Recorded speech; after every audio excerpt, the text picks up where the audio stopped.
Anne Shirley was curled up on the window-seat of Theodora Dix's sitting-room one Saturday evening, looking dreamily afar at some fair starland beyond the hills of Sunset.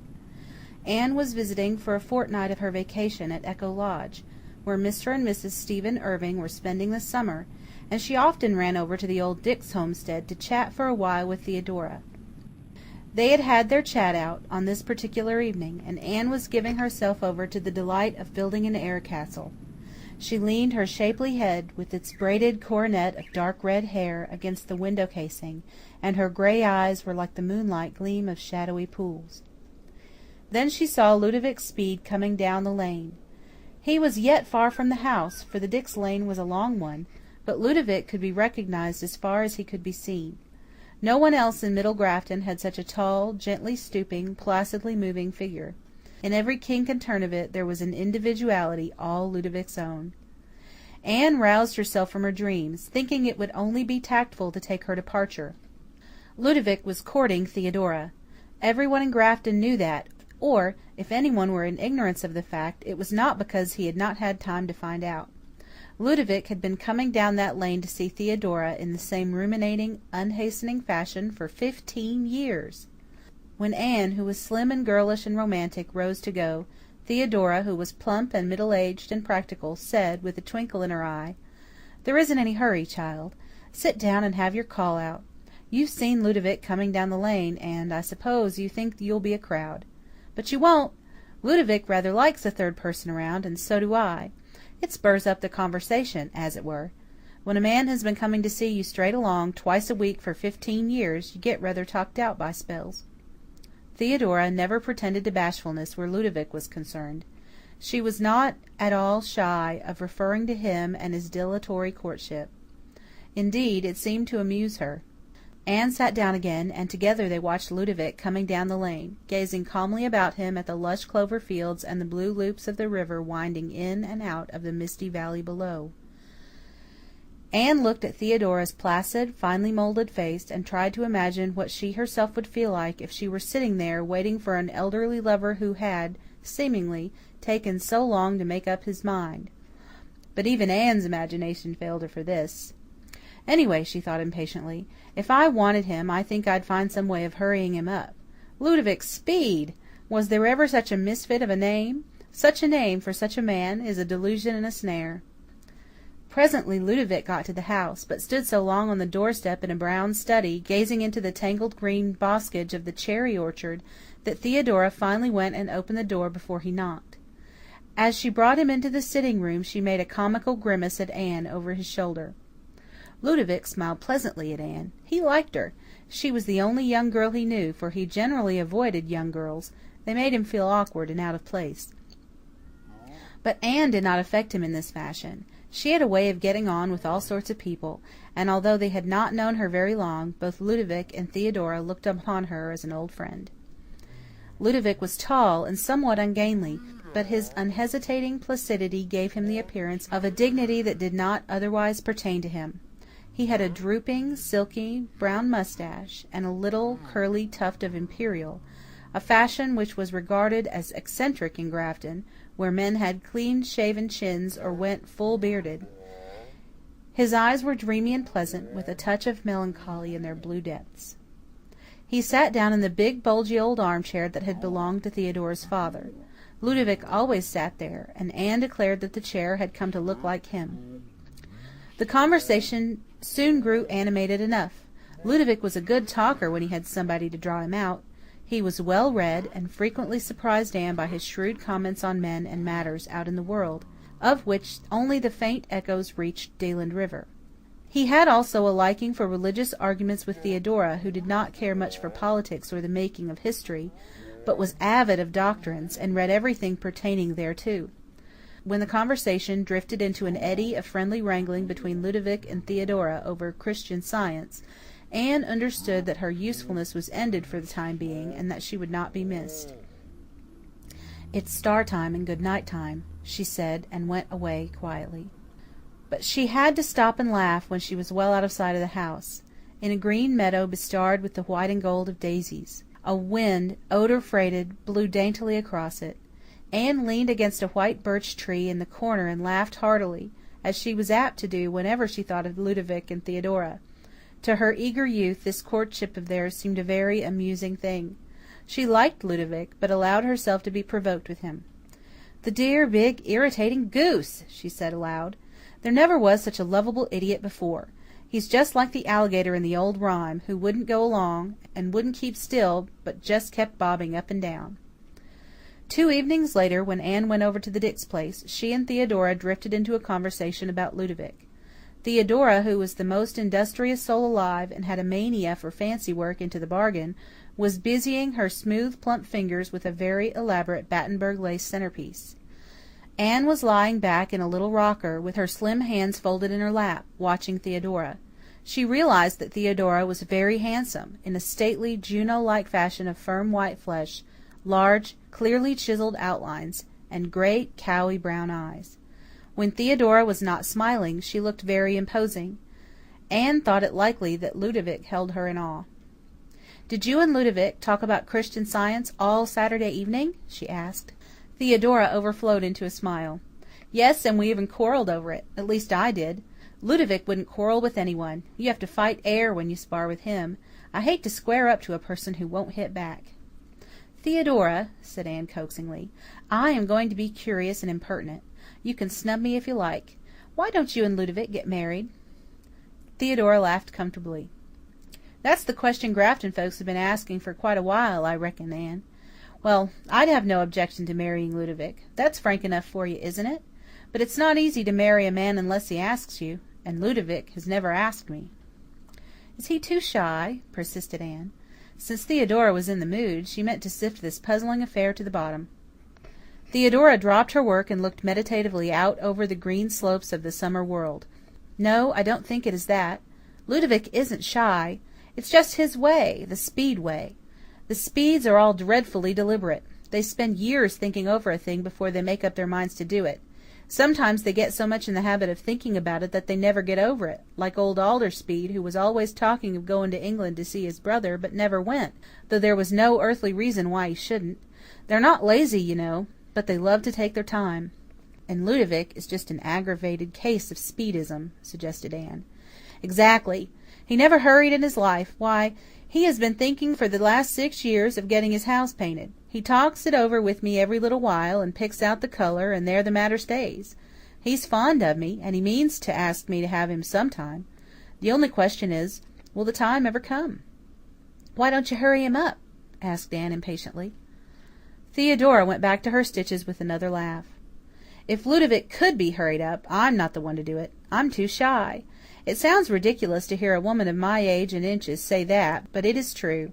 Of course, I know it's the only way any Speed ever did make out to get married. For instance, there's a cousin of mine married to Ludovic's brother. I don't say she proposed to him out and out, but mind you, Anne, it wasn't far from it. I couldn't do anything like that. I did try once. When I realized that I was getting sere and mellow, and all the girls of my generation were going off on either hand, I tried to give Ludovic a hint. But it stuck in my throat, and I don't mind. If I don't change Dix to Speed until I take the initiative, it will be Dix to the end of life. Ludovic doesn't realize that we're growing old, you know. He thinks we are giddy young folks yet, with plenty of time before us. That's the Speed failing. They never find out they're alive until they're dead." "You're fond of Ludovic, aren't you?" asked Anne, detecting a note of real bitterness among Theodora's paradoxes. "Laws, yes," said Theodora candidly. She did not think it worth while to blush over so settled a fact. "I think the world and all of Ludovic, and he certainly does need somebody to look after him. He's neglected. He looks frayed. You can see that for yourself. That old aunt of his looks after his house in some fashion, but she doesn't look after him. And he's coming now to the age when a man needs to be looked after and coddled a bit. I'm lonesome here, and Ludovic is lonesome up there, and it does seem ridiculous, doesn't it? I don't wonder that we're the standing joke of Grafton. Goodness knows, I laugh at it enough myself. I've sometimes thought that if Ludovic could be made jealous it might spur him along. But I never could flirt, and there's nobody to flirt with if I could. Everybody hereabouts looks upon me as Ludovic's property, and nobody would dream of interfering with him." "Theodora," cried Anne, "I have a plan." "Now, what are you going to do?" exclaimed Theodora. Anne told her. At first Theodora laughed and protested. In the end she yielded somewhat doubtfully, overborne by Anne's enthusiasm. "Well, try it then," she said resignedly. "If Ludovic gets mad and leaves me, I'll be worse off than ever. But nothing venture, nothing win. And there is a fighting chance, I suppose. Besides, I must admit I'm tired of his dilly-dallying." Anne went back to Echo Lodge tingling with delight in her plot. She hunted up Arnold Sherman and told him what was required of him. Arnold Sherman listened and laughed. He was an elderly widower, an intimate friend of Stephen Irving, and had come down to spend part of the summer with him and his wife in Prince Edward Island. He was handsome in a mature style, and he had a dash of mischief in him still, so that he entered readily enough into Anne's plan. It amused him to think of hurrying Ludovic Speed, and he knew that Theodora Dix could be depended on to do her part. The comedy would not be dull, whatever its outcome. The curtain rose on the first act after prayer meeting on the next Thursday night. It was bright moonlight when the people came out of church, and everybody saw it plainly. Arnold Sherman stood upon the steps close to the door, and Ludovic Speed leaned up against a corner of the graveyard fence, as he had done for years. The boys said he had worn the paint off that particular place. Ludovic knew of no reason why he should paste himself up against the church door. Theodora would come out as usual, and he would join her as she went past the corner. This was what happened. Theodora came down the steps, her stately figure outlined in its darkness against the gush of lamplight from the porch. Arnold Sherman asked her if he might see her home. Theodora took his arm calmly, and together they swept past the stupefied Ludovic, who stood helplessly gazing after them as if unable to believe his eyes. For a few moments he stood there limply. Then he started down the road after his fickle lady and her new admirer. The boys and irresponsible young men crowded after, expecting some excitement, but they were disappointed. Ludovic strode on until he overtook Theodora and Arnold Sherman, and then fell meekly in behind them. Theodora hardly enjoyed her walk home, although Arnold Sherman laid himself out to be especially entertaining. Her heart yearned after Ludovic, whose shuffling footsteps she heard behind her. She feared that she had been very cruel, but she was in for it now. She steeled herself by the reflection that it was all for his own good, and she talked to Arnold Sherman as if he were the one man in the world. Poor, deserted Ludovic, following humbly behind, heard her, and if Theodora had known how bitter the cup she was holding to his lips really was, she would never have been resolute enough to present it, no matter for what ultimate good. When she and Arnold turned in at her gate, Ludovic had to stop. Theodora looked over her shoulder and saw him standing still on the road. His forlorn figure haunted her thoughts all night. If Anne had not run over the next day and bolstered up her convictions, she might have spoiled everything by prematurely relenting. Ludovic, meanwhile, stood still on the road, quite oblivious to the hoots and comments of the vastly amused small boy contingent, until Theodora and his rival disappeared from his view under the firs in the hollow of her lane. Then he turned about and went home, not with his usual leisurely amble, but with a perturbed stride which proclaimed his inward disquiet. He felt bewildered. If the world had come suddenly to an end, or if the lazy, meandering Grafton River had turned about and flowed uphill, Ludovic could not have been more astonished. For 15 years he had walked home from meetings with Theodora, and now this elderly stranger, with all the glamour of the States hanging about him, had coolly walked off with her under Ludovic's very nose. Worse, most unkindest cut of all, Theodora had gone with him willingly, nay, she had evidently enjoyed his company. Ludovic felt the stirrings of a righteous anger in his easy-going soul. When he reached the end of his lane, he paused at his gate and looked at his house, set back from the lane in a crescent of birches. Even in the moonlight, its weather-worn aspect was plainly visible. He thought of the palatial residence rumour ascribed to Arnold Sherman in Boston, and stroked his chin nervously with his sunburnt fingers. Then he doubled up his fist and struck it smartly on the gate-post. "Theodora needn't think she is going to jilt me in this fashion, after keeping company with me for 15 years," he said. "I'll have something to say to it, Arnold Sherman or no Arnold Sherman. The impudence of the puppy!" The next morning Ludovic drove to Carmody and engaged Joshua Pye to come and paint his house, and that evening, although he was not due till Saturday night, he went down to see Theodora. Arnold Sherman was there before him, and was actually sitting in Ludovic's own prescriptive chair. Ludovic had to deposit himself in Theodora's new wicker rocker, where he looked and felt lamentably out of place. If Theodora felt the situation to be awkward, she carried it off superbly. She had never looked handsomer, and Ludovic perceived that she wore her second-best silk dress. He wondered miserably if she had donned it in expectation of his rival's call. She had never put on silk dresses for him. Ludovic had always been the meekest and mildest of mortals, but he felt quite murderous as he sat mutely there and listened to Arnold Sherman's polished conversation.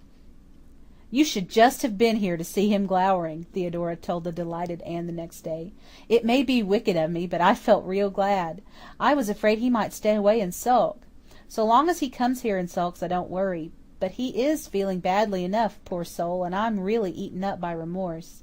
He tried to outstay Mr. Sherman last night, but he didn't manage it. You never saw a more depressed-looking creature than he was as he hurried down the lane. Yes, he actually hurried." The following Sunday evening Arnold Sherman walked to church with Theodora and sat with her. When they came in, Ludovic Speed suddenly stood up in his pew under the gallery. He sat down again at once, but everybody in view had seen him. And that night folks in all the length and breadth of Grafton River discussed the dramatic occurrence with keen enjoyment. "Yes, he jumped right up as if he was pulled on his feet, while the minister was reading the chapter," said his cousin, Lorella Speed, who had been in church, to her sister, who had not. "His face was as white as a sheet, and his eyes were just glaring out of his head. I never felt so thrilled, I declare. I almost expected him to fly at them then and there. But he just gave a sort of gasp and sat down again. I don't know whether Theodora Dix saw him or not. She looked as cool and unconcerned as you please." Theodora had not seen Ludovic, but if she looked cool and unconcerned, her appearance belied her, for she felt miserably flustered. She could not prevent Arnold Sherman coming to church with her, but it seemed to her like going too far. People did not go to church and sit together in Grafton unless they were the next thing to being engaged. What if this filled Ludovic with the narcotic of despair instead of waking him up? She sat through the service in misery and heard not one word of the sermon. But Ludovic's spectacular performances were not yet over. The Speeds might be hard to get started, but once they were started their momentum was irresistible. When Theodora and Mr. Sherman came out, Ludovic was waiting on the steps. He stood up straight and stern, with his head thrown back and his shoulders squared. There was open defiance in the look he cast on his rival, and masterfulness in the mere touch of the hand he laid on Theodora's arm. "May I see you home, Miss Dix?" his words said. His tone said, "I'm going to see you home, whether or no." Theodora, with a deprecating look at Arnold Sherman, took his arm, and Ludovic marched her across the green amid a silence which the very horses tied to the storm fence seemed to share. For Ludovic 'twas a crowded hour of glorious life. Anne walked all the way over from Avonlea the next day to hear the news. Theodora smiled consciously. "Yes, it is really settled at last, Anne. Coming home last night, Ludovic asked me plump and plain to marry him, Sunday and all as it was. It's to be right away, for Ludovic won't be put off a week longer than necessary." "So Ludovic Speed has been hurried up to some purpose at last," said Mr. Sherman when Anne called in at Echo Lodge, brimful with her news. "And you are delighted, of course, and my poor pride must be the scapegoat. I shall always be remembered in Grafton as the man from Boston who wanted Theodora Dix and couldn't get her." "But that won't be true, you know," said Anne comfortingly. Arnold Sherman thought of Theodora's ripe beauty, and the mellow companionableness she had revealed in their brief intercourse. "I'm not perfectly sure of that," he said, with a half laugh.